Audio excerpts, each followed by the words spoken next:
If I want to find the mean, I need to take my z-score formula, which is set up to find z, and rearrange it so that I have a formula that is just going to give me the mean. So to get from here to here, I'm going to go through and try and isolate m.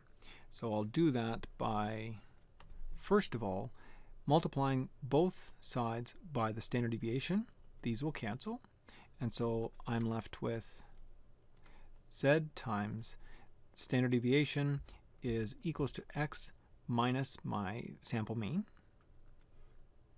And then I need to, let's see, I don't want to be subtracting the sample mean, so I'm going to add the sample mean to both sides. So let's do that like this. So I've done the same to both sides.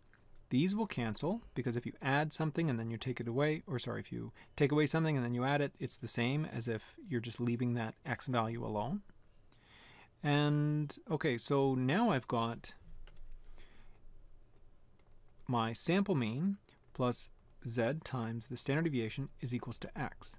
Well, I don't want to be adding z times the standard deviation to the sample mean here, so I'm going to subtract that from both sides. So I'm going to write it out like this. I'm going to do the mean plus z times standard deviation minus z times the standard deviation is equals to x minus z times the standard deviation.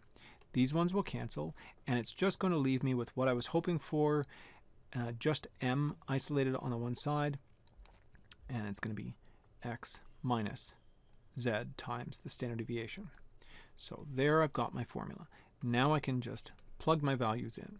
So the mean is equals to my raw score, 56, minus z, which is also a negative, times the standard deviation, which is 12.